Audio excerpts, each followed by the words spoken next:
नमस्कार शेतकरी मित्रांनो, मी अनुप फाळके अनुभव शेतकरी मित्रांच्या या युट्यूब चॅनलवर आपलं स्वागत करतो आहे.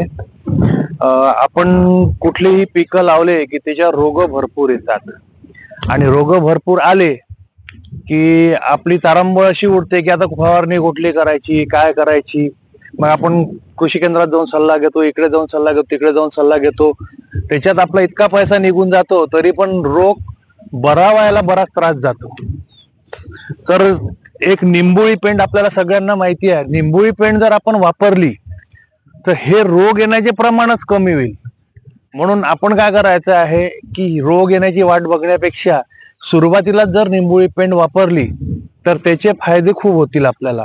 म्हणजे एकदम रोग प्रतिकारक शक्ती वाढून जाईल, झाडांवर रोग कमी येतील. विशेष म्हणजे आपण जे बागायती करतो त्याच्यात तर एकदम रामबाण उपाय हा आहे. जसं टरबूज झालं, दोडकं झालं, कारलं झालं, वांगी झाली, टमाटे झाले, मिरची झाली, अशा याच्यात जेव्हा आपण लहान झाड असतं तेव्हा जेव्हा आपण जर याच्यात निंबोळी पेंडचा वापर केला तर पुष्कळ फायदा होतो. आता निंबोळी पेंड कशी वापरतात? बऱ्याचशा ठिकाणी काय केलं जातं की निंबोळी पेंड हे एकरी 25 किलो किंवा 50 किलो असं मशागतीच्या वेळेस जमिनीत फेकून दिलेली जाते, पण ती बऱ्याच शेतकऱ्यांना महाग पडते, त्याच्यामुळे ते वापरायला टाळतात.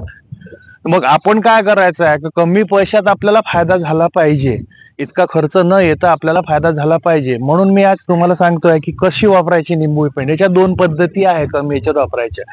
जसं आपण झाडं आपले लहान असतात तेव्हा ही बघा, ही निंबोळी पेंड आम्ही घेतलेली आहे.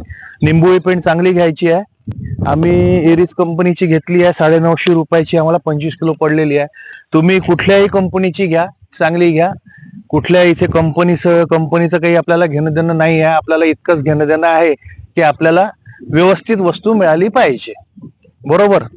तर ही निंबोळी पेंड आपल्याला काय करायचं आहे, जेव्हा आपले झाडं लहान असतात तर एका मुठीत, कशी आपण खत देतो तर एका मुठीत 2 झाडांना टाकायची आहे झाडाच्या बुडाजवळ, म्हणजे 2-3 बोटं दूर अशी, आणि झाकून द्यायची आहे. त्याच्यामुळे काय होईल का झाडाच्या मुळापासून ते पूर्ण आतमध्ये जाईल झाडामध्ये आणि कडवटपणा झाडात निर्माण होईल आणि रोग प्रतिकारक शक्ती त्याची वाढेल आणि रोग न येण्यास मदत होईल. ठीक आहे. आणि दुसरा प्रयोग म्हणजे असा की त्याच्याही पेक्षा कमी खर्चात, तर आता जसं साधारणतः आम्ही हे 1-1.25 किलो निंबोळी पेंड घेतलेली आहे. तर ही निंबोळी पेंड घ्यायची आहे आपल्याला आणि ही 10 लिटर पाण्यात 1 किलो, कमीत कमी 1 किलो निंबोळी पेंड, थोडी जास्त झाली तर हरकत नाही. 1 किलो निंबोळी पेंड घ्यायची आपल्याला आणि हे बघा याच्यात मी थोडं पाणी घेतलंय, याच्यात आपल्याला ही टाकायची आहे.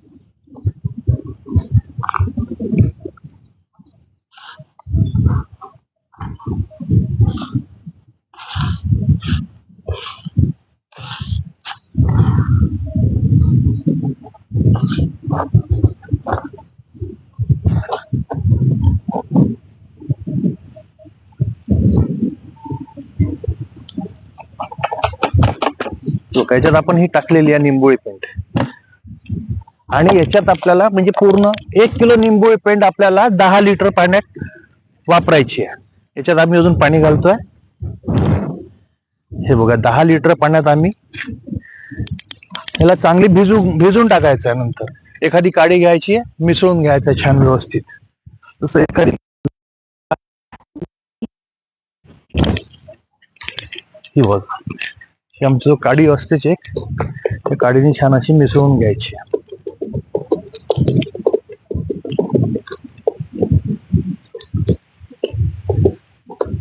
आता ही मिसळून घेतली की आपल्याला ही 7 दिवस अशीच ठेवायची.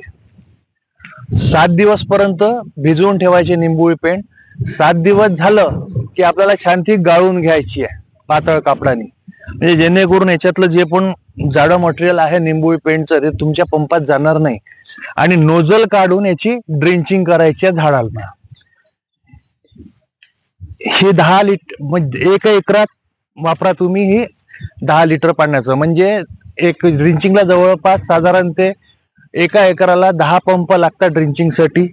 तर एका टाकीत 15 लिटरचे आपल्याला 1 लिटर याचं पाणी वापरायचं आहे. थोडं पाणी तुम्ही जास्ती घातलं, कमी पडत असेल चालतं, पण 1 एकराला तुम्ही एवढं सफिशियंट आहे वापरायला, हे तुम्ही वापरू शकता.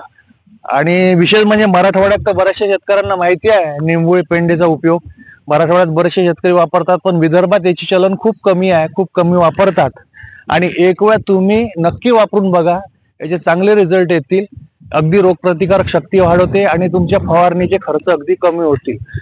अनुभव आवडले असेल हे शेतकरी मित्रांचे तर नक्की लाईक करा, कॉमेंट करा, शेअर करा, सबस्क्राईब करा चॅनलला.